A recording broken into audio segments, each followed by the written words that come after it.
வரஹ்மத்துல்லாஹி வபரகாத்துஹு. அல்ஹம்துலில்லாஹி ரப்பில் ஆலமீன். அல்லாஹும்ம ஸல்லி அலா முஹம்மதின் வ அலா ஆலி முஹம்மதின் கமா ஸல்லைத அலா இப்ராஹீம வ அலா ஆலி இப்ராஹீம இன்னக ஹமீதும் மஜீத். அல்லாஹும்ம பாரிக் அலா முஹம்மதின் வ அலா ஆலி முஹம்மதின் கமா பாரக்த அலா இப்ராஹீம வ அலா ஆலி இப்ராஹீம இன்னக ஹமீதும் மஜீத். என்னோட பெயர் கத்திஜா ஃபாத்திமா. என்னோட பழைய பெயர் காஞ்சனா. நான் இன்ஜினியரிங் முடிச்சிருக்கேன். நான் இந்து மதத்தை சார்ந்த ஒரு பொண்ணு. நான் இந்து மதம் ஃபாலோ பண்ணும்போதே ரொம்ப பக்தியாக தான் இருப்பேன். அது மட்டும் இல்லாமல் ஏதாவது ஒரு சின்ன தவறு செஞ்சால் கூட அதுக்காக ரொம்ப வருத்தப்படுவேன். சுமார் 10 வயசு இருக்கும்போதே நான் எப்படி யோசிப்பேன்னா, நமக்கு முன்னாடி யார் பிறந்திருப்பா, நமக்கு முன்னாடி அப்பா அம்மா, அவங்களுக்கு முன்னாடி தாத்தா பாட்டி, அப்படி போயிட்டே இருக்கும்போது கண்டிப்பாக யாராவது இந்த உலகத்தில் ஃபஸ்ட்டு பிறந்திருக்கணும் அப்படின்னு சொல்லி யோசிப்பேன். ஆனால் எனக்கு அந்த வயசில் யார்கிட்ட போய் இதை கேட்குறதுன்றது தெரியவே தெரியாது. ரொம்ப வலிக்கும். சரி அப்படியே விட்டுருவேன், நம்மளால இதை கண்டுபிடிக்க முடியாது சொல்லி விட்டுருவேன். இப்படியே யோசிச்சுட்டு கடவுள் மேலே ஒரு பயத்தோடவும் ஒரு தேடலோடவும் நான் 12th ஸ்டாண்டர்ட் வரைக்கும் வந்தேன். ஆனால் 12th ஸ்டாண்டர்டில் என்னால் பப்ளிக் எக்ஸாமுக்கு ப்ரிப்பேர் பண்ணவே முடியல. ஏன்னா எனக்கு படிப்பை விட அந்த நேரத்தில் கடவுள் யாருன்னு தெரிஞ்சுக்கணுன்ற ஒரு ஆர்வம் தான் ஜாஸ்தியாக இருந்துச்சு. அப்படி இருக்கையில் நான் ஒரு கிறிஸ்டியன் லேடியை நான் மீட் பண்ணேன். அவங்கக்கிட்ட போய் சொன்னேன் எனக்கு இந்த மாதிரி இருக்குன்ட்டு. அவங்க சொன்னாங்க, நீ எல்லா கடவுளையும் வணங்குறதால தான் உனக்கு இப்படி இருக்குது. இறைவன் ஒருவனாக தான் இருக்க முடியும். அப்படி இருக்கையில் இறைவன் படைச்சதை நம்ம வணங்கக்கூடாதுன்னு சொல்லி எனக்கு சொன்னாங்க. சரின்னு சொல்லிட்டு எனக்கும் அந்த நேரத்தில் அது சமாதானம் தரக்கூடியதாக இருந்ததால் நான் அவங்களுக்கு கொடுத்த பைபிளை வாங்கிட்டு போய் ரீட் பண்ண ஆரம்பித்தேன். ரீட் பண்ணிகிட்டே இருக்கையில் கர்த்தர்னு ஒரு இடத்துல வரும், ஒரு இடத்துல இயேசுன்னு சொல்லி வரும். எனக்குள்ளவே நான் கேட்டுப்பேன், நான் கர்த்தர்னு சொல்லி வணங்கணுமா இல்லை இயேசுன்னு சொல்லி வணங்கணுமான்னு சொல்லிட்டு நான் அவங்கக்கிட்ட போய் கேட்பேன். அவங்க அதுக்கு சொல்லுவாங்க, கர்த்தர் தான் மனிதர்களோட பாவத்தை மன்னிக்கிறதுக்காக மனுஷனாக இயேசுவா இந்த உலகத்தில் பிறந்தாருன்னு சொல்லி சொல்லுவாங்க. அந்த நேரத்தில் அது எனக்கு சமாதானம் கொடுத்துச்சு. ஆனால் எனக்குள்ள அந்த டவுட் சரியாக கிளியரே ஆகலை. 2 வருஷமாக எங்கள் வீட்டுக்கு தெரியாமல் நான் ஒரு கிறிஸ்டியனாக என்னோடய லைஃப்பை ஸ்பெண்ட் பண்ணிட்டு இருந்தேன். காலேஜ் 3rd இயர் படிக்கும்போது ஒரு புக் எக்ஸிபிஷனுக்கு நான் போனேன். ஆனால் அங்கே போன பிறகு தான் எனக்கு தெரியும் அது ஒரு இஸ்லாமிக் புக் எக்ஸிபிஷன் சொல்லிட்டு. ஆனால் எனக்கு ஒரு பெரிய அதிர்ச்சிலாம் இல்லை, ஏன்னா எனக்கு கடவுளை பற்றின ஒரு தேடல் இருந்ததால் சரி இங்கேயே தான் போய் பார்ப்போமேன்னு சொல்லி உள்ளே போயிட்டேன். அங்கே குரானில் இருக்க ஒவ்வொரு அத்தாட்சிகளையும் ஒரு பேனராக போட்டு அவங்க எக்ஸ்பிளைன் பண்ணிட்டு இருந்தாங்க. ஃபஸ்ட்டு பேனர் என்னவா இருந்துச்சுன்னா, கடவுள்னா யார், கடவுளோட படைப்புகள்லாம் என்ன இருந்துச்சு. அடுத்த பேனரில் ஈசா ஒரு நபி, அவர் கடவுள் இல்லை அப்படின்னு சொல்லி ஒரு பேனர் இருந்துச்சு. அதை படித்த உடனே எனக்கு தெளிவாச்சு, அப்போ இயேசுவை நம்ம வணங்கக்கூடாது அப்படின்னு சொல்லிட்டு. அடுத்த பேனருக்கு போனேன். அதில் கருப்பையில் ஒரு குழந்தை எப்படி ஒரு ஸ்டேஜாக வளருதுன்றத 1400 வருடத்துக்கு முன்னாடியே அல்லாஹ் குரானில் சொல்லிட்டான். ஆனால் இப்போ இருக்க டெக்னாலஜி வச்சு தான் டாக்டர்ஸ்லாம் அதை கண்டுபிடிச்சிருக்காங்க.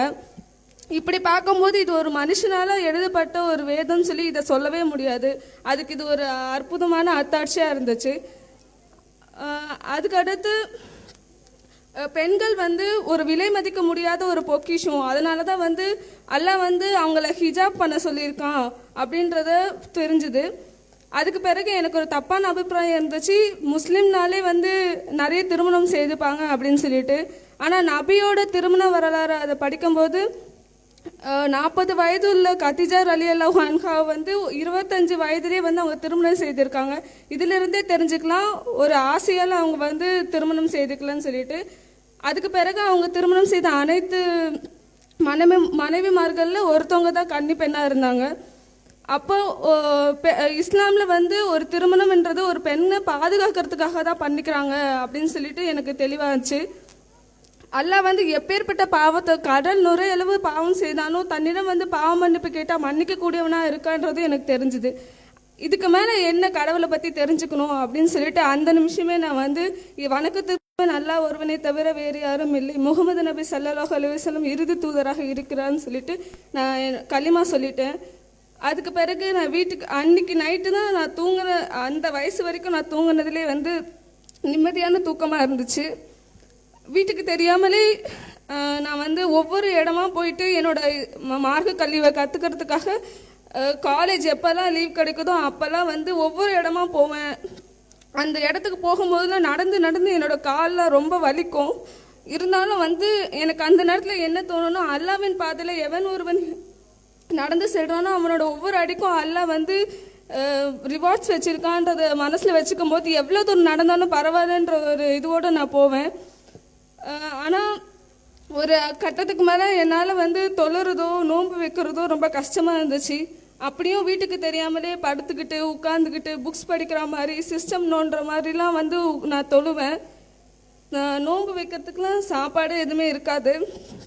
பால் குடிச்சிட்டு டேட்ஸ் சாப்பிட்டுட்டு அப்படி தான் வைப்பேன்.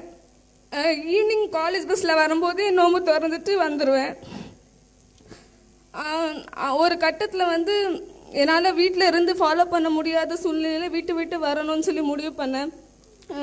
அப்போ வந்து எனக்கு ஒரு வேர்ஸ் ஞாபகம் வந்துச்சு. அல்லாவின் பாதையில் எவன் ஒருவன் தன்னுடைய உடைமைகளை விட்டு ஹிஜ்ரத் செய்கிறானோ அவனுக்கு பூமியில் வந்து ஒரு நல்ல புகலிடம் இருக்குது. அப்படியே அவன் அந்த ஹிஜ்ரத் பாதையில் இறந்துட்டா தன் மீது அல்ல நற்கூலியை வந்து அவர்களுக்கு தர கடமை ஆக்கியிருக்கிறான் அப்படின்னு நினைக்கும் போது என்னை அந்த நேரத்தில் என்னோட ஈமானை வந்து அது வலுப்படுத்துச்சு.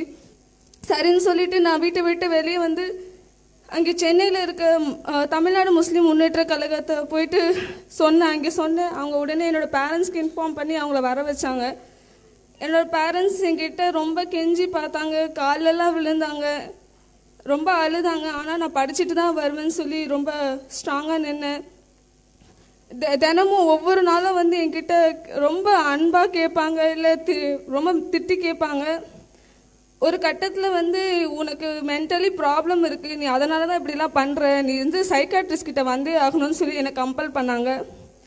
நானும் எவ்வளவோ போராடி பார்த்தேன், ஆனால் அவங்க என்னை விடுற மாதிரி தெரியல. சரி, நானும் சைக்காட்ரிஸ்ட் கிட்ட போனேன்.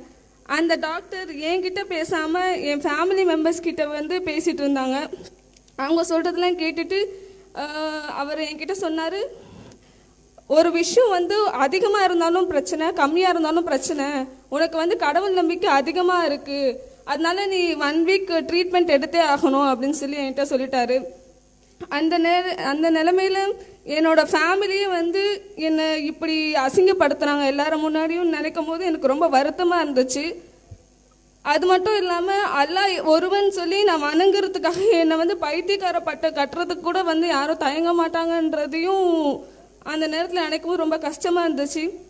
அப்போ வந்து எனக்கு என்ன ஞாபகம் வந்துச்சுன்னா, முகமது நபி ஸல்லல்லாஹு அலைஹி வஸல்லம் அவர்களே வந்து பைத்தியக்காரன் மூடக்காரன் சொல்லும் போது என்னெல்லாம் சொல்கிறதுக்கு எவ்வளோ நேரம் ஆகுன்றதை வந்து நான் நினச்சி பார்த்தேன். அப்போ வந்து அதை நான் மனசில் எனக்கு சமாதானம் கொடுத்துச்சு அந்த இது. அப்புறம் ஆனால் அவங்க அவ்வளோ தூரம் பண்ணதுக்கு காரணம் எப்படியாவது பொண்ணை வந்து நம்ம கூட கூட்டிகிட்டு போயிடணுன்றது காரணத்துக்காக தான் பண்ணாங்க. ஏன்னா எனக்கு அல்லாஹ் கொடுத்த பெரிய கிஃப்ட் என்னோடய ஃபேமிலி. ஆனால் அல்லாவுக்காக அல்லாஹ் கொடுத்த அந்த அன்பான ஃபேமிலியை அவனுக்காகவே நான் விட்டுட்டு வந்திருக்கேன். அல்லாஹ் எனக்கு திருப்பி இன்ஷா அல்லாஹ் அவங்களுக்கு ஹிதாயத்து கொடுத்து என்னோட சேர்க்கணும் துவா செஞ்சுக்கோங்க. அதுக்கு பிறகு என்னை வந்து சென்னையிலே படிக்கக்கூடாதா அப்படின்னு சொல்லி கேட்டாங்க. இல்லை, நான் கால்பட்டினம் மதரசால தான் வந்து படிப்பேன் அப்படின்னு சொன்னேன். ஆனால் 4 மாதம் முடிச்சுட்டு வந்துடணுன்ற மாதிரி அவங்க பேசினாங்க. ஆனால் இன்ஷால்லாம் நான் ஆலிம் படிக்கலான்னு ஒரு இது இருக்கு, துவா செஞ்சுக்கோங்க. ஈமான் கொண்டவர்களே அஞ்சு கொள்ளுங்கள், ஈமான் கொண்டவர்களே அல்லாவிற்கு அஞ்சு கொள்ளுங்கள், முஸ்லீமாக அன்றி மரணிக்காதீர்கள். அஸ்ஸலாமு அலைக்கும்.